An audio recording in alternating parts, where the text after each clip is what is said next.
కానీ రాష్ట్ర ప్రజలందరినీ కూడా గమనించమని నేటి రాజకీయాలను తెలుగుదేశం పార్టీకి సంబంధించిన నాయకులు చేస్తూ ఉండే నింద ఆరోపణలను గమనించమని రెండు చేతులెత్తి నమస్కరించి విజ్ఞప్తి చేస్తూ ఉన్నా.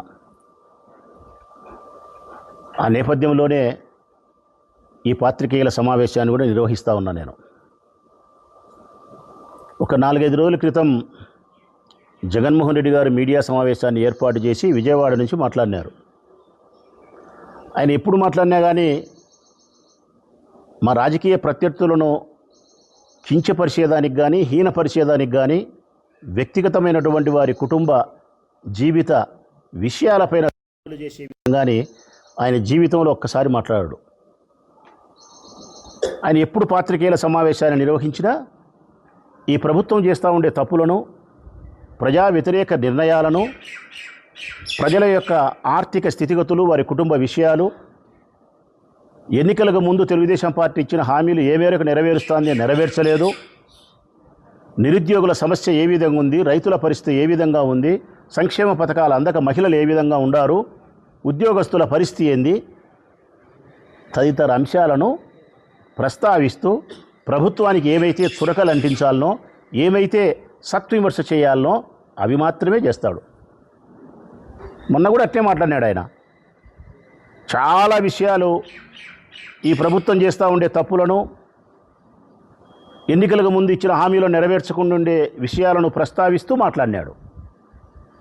100 విషయాలలో 99 విషయాలు ప్రజలకు సంబంధించిన విషయాలు మాట్లాడి ఒక్క విషయాన్ని మాత్రం తనను పదే పదే గొడ్డలి పార్టీ అని, అతని హింసావాది అని, వివేకానంద రెడ్డిని చంపినాడని రకరకాలుగా ఆయన వ్యక్తిత్వం పైన దాడి చేస్తూ ఆయన చేయని తప్పులను, నేరాలను కూడా ఆయన కుటుంబానికి, వంశానికి అంటగడుతూ పలుమార్లు మీరు మాట్లాడితే తెలుగుదేశం పార్టీకి సంబంధించిన ప్రబుద్ధులు ఆ ప్రెస్ మీట్లో ఒకే ఒకసారి ఒక్క మాట చెప్పినాడు ఆయన.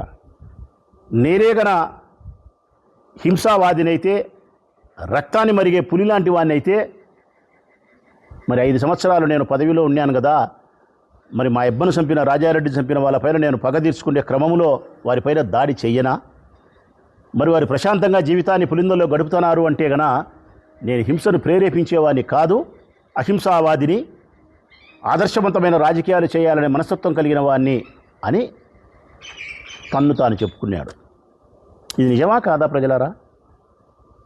నిజంగా ఆయన ముఖ్యమంత్రిగా 5 సంవత్సరాలు కొనసాగినప్పుడు కానీ, వారి తండ్రి రాజశేఖర రెడ్డి గారు 5 సంవత్సరాలు ముఖ్యమంత్రిగా కొనసాగినప్పుడు కానీ, ఈ 10 సంవత్సరాల కాలంలో వాళ్ళ అబ్బను చంపిన, జగన్మోహన్ రెడ్డి గారి అబ్బను చంపిన వారిని, లేకుంటే రాజశేఖర రెడ్డి వాళ్ళ నాయను చంపిన వారిని రాజశేఖర రెడ్డి కానీ ఈ 10 సంవత్సరాల ముఖ్యమంత్రి కాలంలో వాళ్ళ మీద ప్రతీకారం తీర్చుకునేదానికి దాడి చేయలేరా? తుదముట్టించలేరా? మరి స్వేచ్ఛగా వాళ్ళు తిల్లాడుతున్నారంటే కారణం వారి ఆలోచనే చేయలే. బీటెక్ రవే ఒక పాత్రికేయుల సమావేశంలో చెప్పినాడు కదా ఆయనే, జగన్మోహన్ రెడ్డి నా మీద దృష్టి పెడితే అరగంట సార్లు నేను ఉండనని చెప్పినాడు. మరి ఇప్పుడు 10 ఏళ్ళైనా ఉండాడంటే కారణం, 5 ఏళ్ళైనా ఉండాడంటే కారణం దృష్టి పెట్టలేదని. దృష్టి పెట్టరు. ఇంకా నిజానికి నిజాయితీగా మాట్లాడాలంటే రాచమ్మలు నిజాయితీగా మాట్లాడతాడు, 100కు 100% ఏం ములాద లేదు. నిజాయితీగా చెప్పాల్సి వస్తే రాజారెడ్డి గారి కాలంలో పులివెందుల తాలూకాలో భయం ఉన్నది, రాజశేఖర రెడ్డి కాలంలో భయం తగ్గిపోయింది, జగన్మోహన్ రెడ్డి కాలంలో స్వేచ్ఛ ఎక్కువైంది. ఇంకా కరెక్ట్గా చెప్పాలంటే ధర్మం 4 పాదాల మీద నడచాలే, పులిందల్లో 5 పాదాల మీద నడుస్తుంది జగన్మోహన్ రెడ్డి గారి పుణ్యాన. కాళ్లకు చెప్పులు లేనటోడు కూడా మాట్లాడుతున్నాడు రాజశేఖర రెడ్డి కుటుంబాన్ని. తల మీద పావలా పెట్టి అమ్మితే 10 పైసలకు అమ్మడు బోనోలు కూడా రాజశేఖర రెడ్డి వంశాన్ని హీనపరిచి మాట్లాడుతున్నారు. దీనికి కారణం పులివెందుల్లో ప్రజాస్వామ్యం పూలంగల కాడ ఎంత కావాల్సినది దొరుకుతుంది జగన్మోహన్ రెడ్డి పుణ్యాన. నిన్న జెడ్పీటీసీ ఎలక్షన్లు జరిగితే వాళ్ళు చేసిన దౌర్జన్యము, అప్రజాస్వామికమైన ఎన్నిక విధానం, ఇంతకంటే వేరేది ఏమైనా కావాలన్నా? పులివెందుల్లో రాజశేఖర రెడ్డి కుటుంబం పైన ఎవరు దౌర్జన్యం చేస్తున్నారు, ఎవరు దాడులు చేస్తున్నారని 2-3 307 కేసులు పడినాయి వాళ్ళ మీద, తెలుగుదేశం పార్టీ వాళ్ళ మీద. అవి సరిపోవా? నిన్న జెడ్పీటీ ఎలక్షన్లప్పుడు దౌర్జన్యం చేస్తున్నారనేది? నిజంగా రాజశేఖర రెడ్డి వాళ్ళే దౌర్జన్య పరులైతే, హింసావాదులైతే, నరరూప రాక్షసులైతే మీరు బ్రతికి బట్ట కట్టిండే వాళ్ళ ప్రజలారా వీళ్ళు? ఎన్ని మాటలు మాట్లాడుతున్నారు.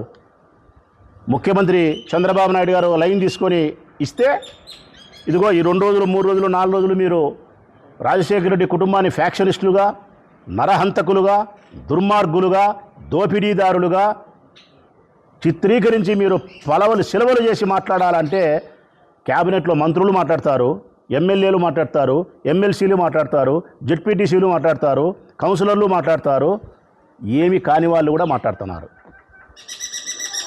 వీళ్ళు మాట్లాడతారు. వీళ్ళు మాట్లాడిన దాన్ని మరింత అందంగా బ్యానర్ ఐటమ్గా ఈనాడులోను ఆంధ్రజ్యోతిలోను ఫ్రంట్ పేజీలో ఇంతలా అక్షరాలతో రాస్తారు. అంటే ఫీజు రీయింబర్స్మెంట్ అందక పిల్లలు చదువుకోలేదనే విషయాన్ని రాయరు. ఆరోగ్యశ్రీ లేకపోవడం వల్ల చాలామంది జబ్బు చేసిన వాళ్ళు మరణిస్తున్నారని చెప్పి రాయరు. రైతులకు సెలవులు వచ్చి ఇళ్ళకాడు ఉండారు, ఇబ్బందులు పడుతున్నారనేది రాయరు. మెడికల్ కాలేజీలు సంఖన ఆగిపోయినాయనేది రాయరు. సంక్షేమ పథకాలు ఇయ్యక ఆడవాళ్ళు ఇబ్బంది పడుతున్నారనేది రాయరు. ఉద్యోగులకు ఇచ్చిన హామీలు ఏమైపోయినాయనేది రాయరు. ప్రజలకు అవసరమైన విషయాలను వీళ్ళు మాట్లాడరు. ప్రజలకు అవసరమైన విషయాలను ఆంధ్రజ్యోతి ఈనాడు రాయదు. గాలికి వదిలేసినారు వీళ్ళు ప్రజలను. ఈ ప్రభుత్వం గాలికి ప్రభుత్వం వదిలేసింది. వీళ్ళు మాట్లాడేటోళ్ళంతా గాలి మాటలు మాట్లాడతా వీళ్ళు ఇష్టానుసారం మాట్లాడుతున్నారు. ఇప్పుడు ఆయన మాట్లాడతాడు రాయచోటు నుంచి ఇంతలా అక్షరాలు. మన ఆయన మాట్లాడతాడు కేశవులు పయ్యావులు ఆర్థిక మంత్రి. అంతకుముందు ఇంకొక ఆయన మాట్లాడతాడు. నేను అడుగుతా ఉన్నా నేను వీళ్ళందరినీ కూడా, మీరు నలుగురు గురించి మాట్లాడినారు వీళ్ళు ప్రజలారా. జగన్మోహన్ రెడ్డి గురించి మాట్లాడినారు. జగన్మోహన్ రెడ్డి తండ్రి రాజశేఖర రెడ్డి గారి గురించి మాట్లాడినారు. వారి తండ్రి రాజారెడ్డి గురించి మాట్లాడినారు. రాజారెడ్డి తండ్రి వెంకటరెడ్డి గురించి కూడా మాట్లాడినారు, బ్రిటిష్ కాలం నాటిది. నేను అడుగుతా ఉన్నా, ఆనాడు బ్రిటిష్ కాలంలో వెంకటరెడ్డి గారు రాజారెడ్డి వాళ్ళ ఆయన బతికున్నప్పటి నుంచి జగన్మోహన్ రెడ్డి ఉన్నంత వరకు ఏమేమైతే మీరు చెప్పినారో దొమ్మీలు, దోపిడీలు, హత్యలు, నేరాలు ఇవన్నీ ఎట్టంటే మీరు పక్క నుండి చూస్తున్నారా? ఇవన్నీ మీరు పక్కన కుర్జీ వేసుకొని చూస్తున్నారా? లేకుంటే వాళ్ళు చంపేటప్పుడు మీరు క్లాప్స్ కొడతా ఎంకరేజ్ కానీ అని ఎంకరేజ్ చేస్తున్నారా? ఎట్టట్లా మీరంతా మీరు పక్క నుండి చూసినట్టు అసలు మీరేందో అసలు మీరేంతా ఉన్నట్టు ఎట్టెట్లయ్యా మీరు మాట్లాడే మాటలు? టీ బంకుల కాడ, కాకా హోటళ్ళ కాడ, పూలంగల కాడ గాలి మాటలు, గాలి నా కొడుకులు మాట్లాడుకునే మాటలన్నీ మాట్లాడి తీసుకొచ్చి రాజశేఖర రెడ్డి కుటుంబానికి రక్తపు మరకలు అంటించి మీ చంద్రబాబు నాయుడును బుద్ధుని చేయాలనుకుంటున్నారా? మీరేమన్నా తల కిందికి కాళ్ళు పైకి పెట్టి తపస్సు చేసినా కూడా రాజశేఖర రెడ్డి హింసావాది కాడు.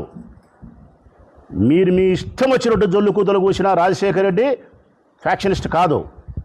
ఇది ఆంధ్రప్రదేశ్ రాష్ట్ర ప్రజలందరికీ తెలిసిన సత్యం, జగమెరిగిన సత్యం ఇది.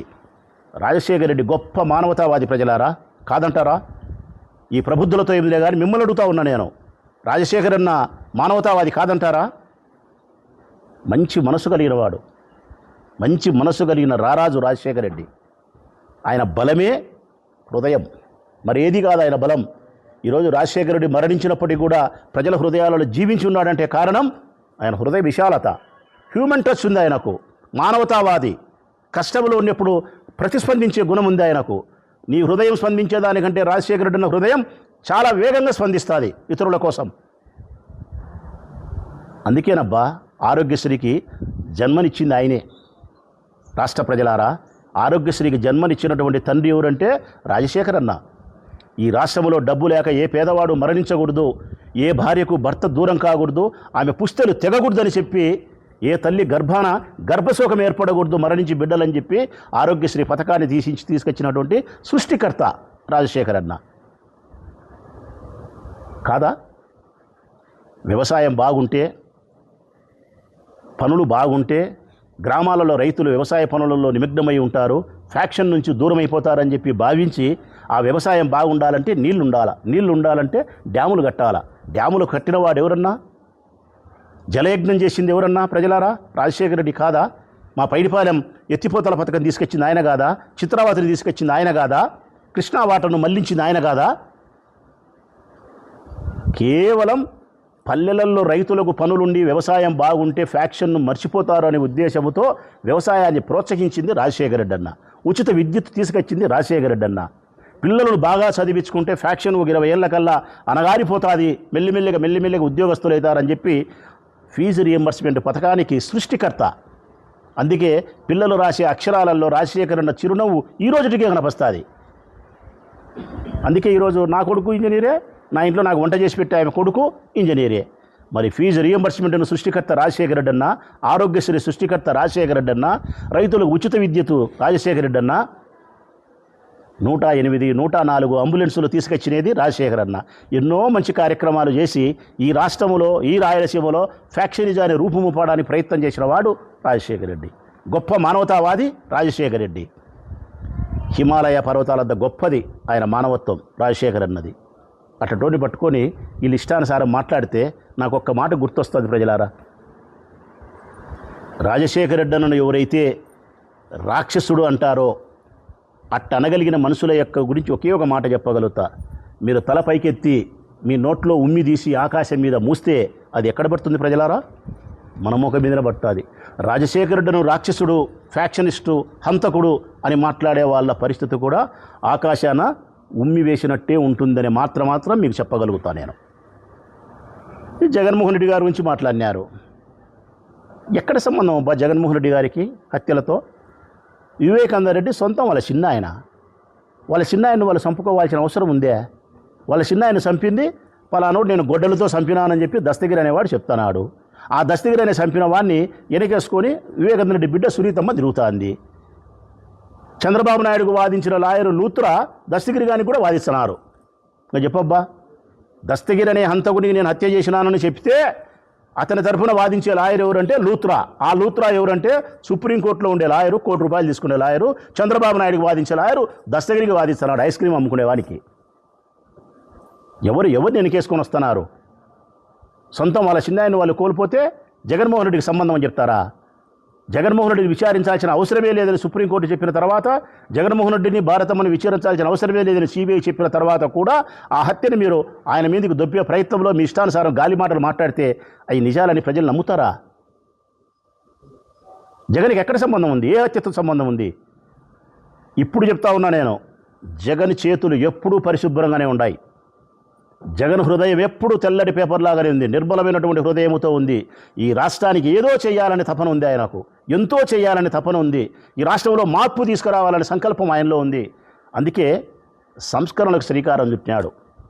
మీ 40 ఏళ్ల ఇండస్ట్రీ కలిగిన చంద్రబాబు నాయుడు, అంతకంటే ముందుండే చాలామంది పదుల సంఖ్యలో ఉండే ముఖ్యమంత్రులు సాధించలేని ఘనమైన విజయాలను ఈ రాష్ట్రానికి అందించినటువంటి గొప్ప నాయకుడు జగన్మోహన్ రెడ్డి. ఆయన హృదయంలో నుంచి, ఆయన మెదడులో నుంచి పుట్టిన ఆలోచనలే అమ్మఒడి, నిరక్షరాస్యతను సంపూర్ణంగా రూపుమాపాలా, అక్షరాస్యతను పెంచాలా, కేరళ కంటే గొప్ప రాష్ట్రంగా చదువులో తీసుకురావాలని చెప్పి భావించినాడు. కాబట్టి గత ముఖ్యమంత్రులు ఎవరు చేయలేని పని జగన్మోహన్ రెడ్డి చేసినాడు. కాబట్టే అమ్మఒడి వచ్చింది. డ్రాప్అవుట్స్ అన్ని తగ్గిపోయినాయి. నిండు గర్భిణులాగా ప్రభుత్వ పాఠశాలలు వెళ్ళాయి. నాడు నేడు పథకానికి శ్రీకారం చుట్టింది జగన్మోహన్ రెడ్డి గారు. ఈ రాష్ట్రంలోని ప్రభుత్వ పాఠశాలలకు 77,000 కోట్ల ఖర్చు పెట్టి పాఠశాలలు రూపురేఖలు మార్చి పిల్లల యొక్క తలరాతలు కూడా మార్చగలిగినాడు అమ్మఒడితోనూ, నాడు నేడు పనులతోనూ. జగన్ కాదా? సంస్కరణ కాదా ఇది? జగన్ తీసుకొచ్చిన సంస్కరణలు ఈ భాగాలు కాదంటారా మిత్రులారా? మెడికల్ కాలేజీలు, 18 మెడికల్ కాలేజీలు. నారా చంద్రబాబు నాయుడు ముడ్డి కింద 75 ఏళ్ళు ఉన్నాయి, ఒక్క మెడికల్ కాలేజ్ తీసుకురాలే. జగన్మోహన్ రెడ్డి మొదటిసారి సీఎం అయితేనే 18 మెడికల్ కాలేజీలు ఈ రాష్ట్రానికి తీసుకొచ్చినాడు. షిప్ ఫోర్ట్లు తీసుకొచ్చినాడు. 45 ఏళ్ళకు పెన్షన్ తెచ్చినాడు. 6 నెలలకు ఒకసారి పెన్షన్ అర్హత కలిగిన అందరికీ పెన్షన్ ఇవ్వగలిగినాడు. గ్రామాల సచివాలయాలు ఏర్పాటు చేయగలిగినాడు. 50 ఇళ్లకు ఒక వాలంటీర్ని పెట్టగలిగినాడు. ఒక్క మాటలో చెప్పాలంటే ఈ రాష్ట్రములో సమానమైనటువంటి హక్కులను, సమానమైనటువంటి ఎదిగే అవకాశాలను ప్రతి పౌరునికి అందించినటువంటి గొప్ప నాయకుడు జగన్మోహన్ రెడ్డి. సంస్కరణలకు, సమాజంలోని మార్పులకు శ్రీకారం చుట్టినటువంటి ప్రతిబింబం జగన్మోహన్ రెడ్డి. ఇతని తీసుకొచ్చి మీరు హంతకుడు చేయాలని మీ ఇష్టానుసారం మాట్లాడుతున్నారే, ఎక్కడెక్కడ న్యాయం ఉంది మీరు మాట్లాడే మాటలు? నేను అడుగుతా ఉన్నా ఈరోజు మాట్లాడే మాటలను. ఏ ఒక్క కేసులో జగన్మోహన్ రెడ్డి ముద్దాయో చూపిండబ్బా మీరు? శిక్ష పడే కదా దేవుడు ఎరుగు. ఏ 302లో ఆయన ముద్దాయో, ఏ 307లో ఆయన ముద్దాయో చూపియండి ఆయన మీద. హత్య నేరానికి సంబంధించిన ఆరోపణను ఎదుర్కోలే. మేము ఆయనకు దగ్గరగా ఉండేవాళ్ళం, ఆయన హృదయానికి చాలా దగ్గరగా ఉండేవాళ్ళం. నేను కూడా, నాకు ఆయన అంతరంగం అంతా తెలుసు. ఆయన ఇప్పుడు కాదు, ఆయన శ్వాస ఆగిపోయేంత వరకు ఆయన జీవితంలో ఎప్పుడే కానీ హింసను ప్రేరేపించాడు. ఇది రాసి పెట్టుకోండి ప్రజలారా. ఇంకా మీకు సత్యం చెప్తానా, రాయలసీమలో పుట్టినాడు, కడపలో పుట్టినాడు. ఆయన నోటి వెంట బూతు మాట రాదు.